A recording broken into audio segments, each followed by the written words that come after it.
ಓಂ ಶ್ರೀ ಸಾಯಿರಾಮ್. ಬಡುಕುಲ ಎಂಬ ದೇರ್ಕುಲ ಮಕ್ಕಳೆಲ್ಲಾಗೂ ನಂಗೆ ಗೌತಮಿದ ನಮಸ್ಕಾರ ವೇಗಿಂಡು.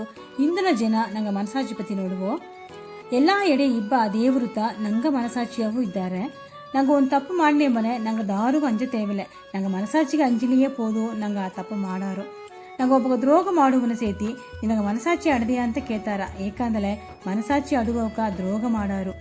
ಒಂದು ಜನ ರಾಮಕೃಷ್ಣ ಪರಮಹಂಸರ್ ತನ್ನ ಸೀಡರು ಎಲ್ಲವ ಕೊರಿಸಿ ದಾರಿಗೂ ಅರಿಯಾದಂಗೆ ಅಕ್ಕೊಕ್ಕರ ಮನೆಯಿಂದ ಒಂದು ಪಿಡಿ ಅಕ್ಕಿ ಎತ್ತಿನ ಬಾರಿವಿಂದ ಹೇಗಿಯಾರ. ಒಂದು ವಾರ ಗಿಂಡಾಡು ತನ್ನ ಸೀಡರುಗಳೆಲ್ಲವೂ ಕೈಪಿಡಿ ಅಕ್ಕಿಯೋಡ ಬಂದಾರ. ಅದ್ರಾಗ ಒಬ್ಬ ಮಟ್ಟು ಬುರುಕೈನ ಬಂದಾರ. ಆ ಅಕ್ಕಿ ಎತ್ತಿ ಬಂದವಕ್ಕೆ ಎಲ್ಲವೂ ಏದೋ ಒಂದು ಸಾಧಿಸಿದಂಗೆ ಸಂತೋಷ ಪಟ್ಟಾರ. ಬುರುಕೈನ ಬಂದ ಸೀಡರ್ ಮಟ್ಟು ಅಮೀದಿಯ ನಿದ್ದರು. ರಾಮಕೃಷ್ಣ ಪರಮಹಂಸ ತನ್ನವ ನೋಡಿ ಕೇತಾರ, ನೀ ಏಕ ಒಂದು ಎತ್ತಿವೆಪ್ಪಲೆಂದು ಅದಕ್ಕೆ ಆ ಸೀಡರ್ ಹೇಗಿಯಾರ ಎನ್ನವ ಹೊರಾಸು ಒಂದು ದಾರು ನೋಡ್ಲೆ ಆಲೆ ಹೋಗ ಸಡುವ ಎನ್ನ ಮನಸಾಚಿ ಎನ್ನವ ನೋಡಿ ಅಂತಲೇ ಆಡದೆ. ಅತ್ತೆ ಆಪನೆ ಒಂದು ಪಿಡಿ ಅಕ್ಕಿ ಆಲಿಯು ದಾರಿಗೂ ಅರಿಯಾದೆ ಮಾಡುದು ಎಂಬುದು ತಪ್ಪುತ್ತ. ಅದನ್ನು ನಾವು ಮಾಡುವುದಿಲ್ಲ. ಮಾಡಿದ ತಪ್ಪ ಹೊರಾಸು ನಿಬ್ಬಕ್ಕೆ ದಾರು ಅರಿಯಾದಲೆಯೋ ಅವಕ್ಕೊಕ್ಕರ ಮನಸಾಚಿ ನೋಡಿ ಅಂತಲೇ ಆಡದೆ. ಒಳ್ಳಗ ಓರಿಡಿವಿ, ಓಸನೆ ಮಾಡಿವಿ, ಎಲ್ಲವೇ ಒಳ್ಳಿತ ನೋಡಿವಿ. ಸಾಯಿರಾಮ್.